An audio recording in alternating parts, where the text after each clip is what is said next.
A catamaran owner's worst nightmare. All sails up, boom, a squall. Most articles say, make sure you reef on time. That is very correct.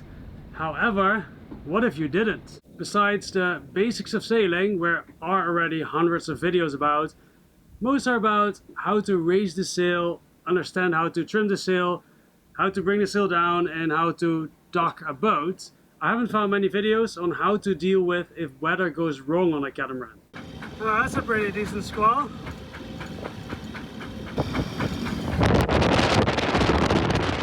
A monohull in an insane squall with full sails up will smash sideways against the water and normally come back up into the wind. By the way, I sailed a monohull for 3 years and it never happened.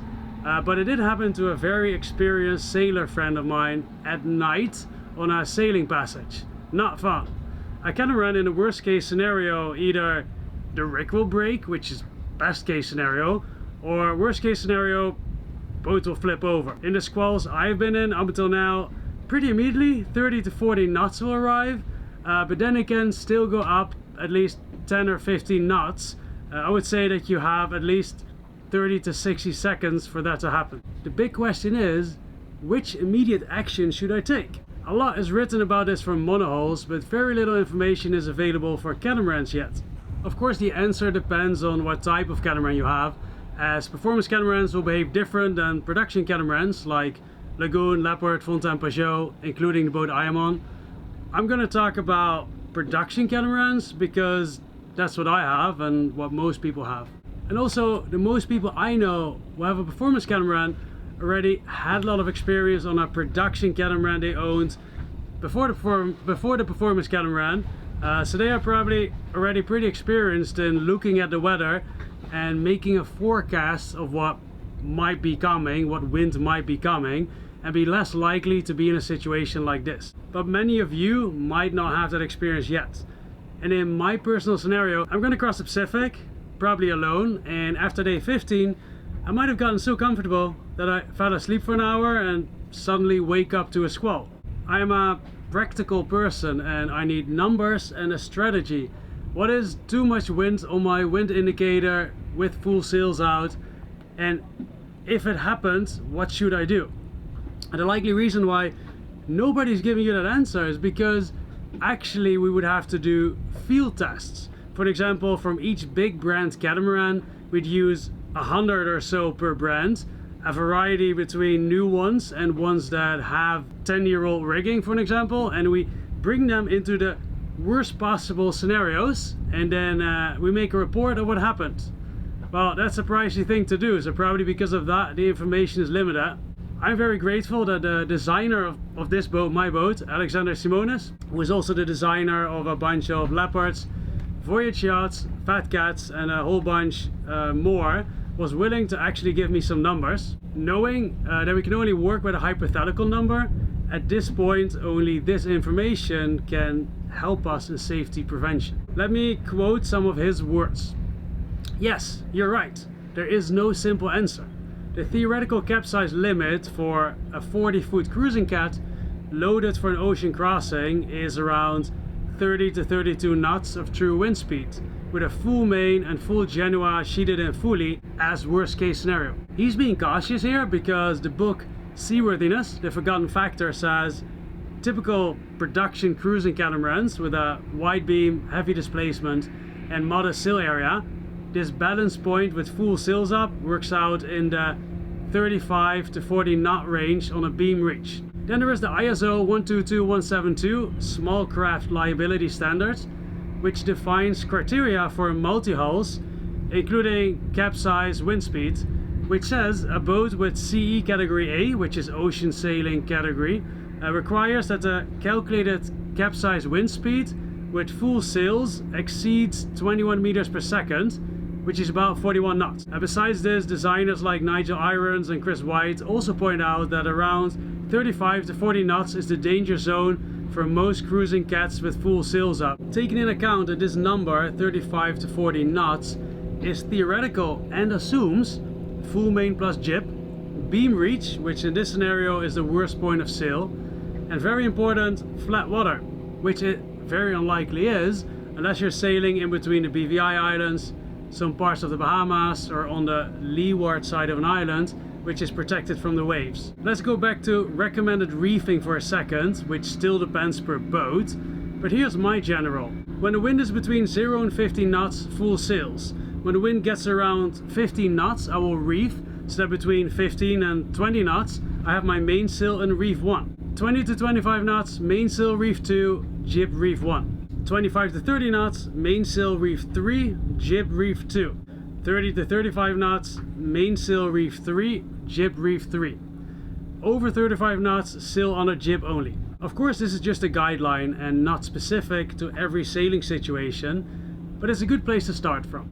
I think it's fair to say, with all the information that we have until now, knowing that the first reef we should put in around 15 knots, and knowing that potential rig damage up until capsize could happen between 35 to 40 knots, calculated on flat water, which it rarely ever is, and with the careful theoretical capsize number of 30 to 32 knots of Alex Simonis, I think it is safe to say that over 30 knots it could potentially be too late.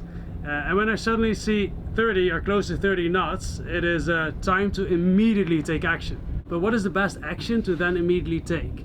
Let's first also talk about what will be too much wind while being reefed. With one reef in the main and the furler, this theoretical capsize limit is just over 40 knots of true wind speed. Any number up until 40 or just below would require immediate action. With two reefs in the main in Genoa, where the mainsail only has 2 and not 3 reefs, this goes up to 50 to 52 knots. I'm not gonna specify differences between a 2 or 3 reef mainsail here, because if you get to this point, you are certainly awake and paying attention and already reefed or in the process of. Bare poles, which means no sails up, the limit is in the range of 140 knots of true wind. These are all wind only figures, not taking sea state into consideration. The bigger the sea state, the lower these figures go, especially in the higher wind ranges. To give a personal example, in the hurricane where this boat was in, 150 knots went over the marina and anchorage, and the catamarans in the marina, some of them were pushed off their stands. However, the boats who were close by, but in the anchorage, there were waves in the anchorage, and a whole bunch of catamarans were flipped over, like the one from Raf and Sasha. And that example shows the difference between sea state and no sea state. So in this video, I'm talking about the most likely scenario for most of us to happen.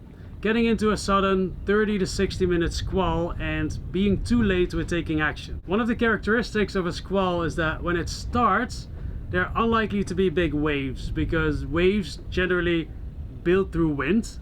It takes time for waves to build after a sudden wind increase, which a squall is. And if you've never been in a squall, in my experience, I'm guessing, it for sure takes 5 to 10 minutes for waves to really build.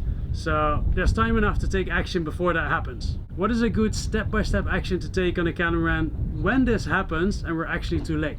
Number 1, immediately loosen the headsail sheet to take the wind out of the headsail. Now before bringing in the headsail, 2, loosen the main sheet to take most of the wind out of the main sheet. Number 3, furl in the headsail as fast as you can. Number 4, still assuming it's serious bad weather, start the engines and turn upwind. Number 5, bring the mainsail down. Number 6, as in this scenario it's serious bad weather, we turn fully downwind, either on motor or we bring out a tiny bit of headsail and then wait it out. Depending on what the actual squall situation was, you could of course reef the mainsail and continue sailing under reefed sails. But in this video I wanted to focus on a get out of jail free card if worst comes to worst. I want to make 4 notes. The first note I want to make is that, unlikely in a squall, but if for whatever reason you'd come in a 20-foot breaking wave that can capsize a catamaran, you would not turn upwind to reef the mainsail, you would turn downwind immediately.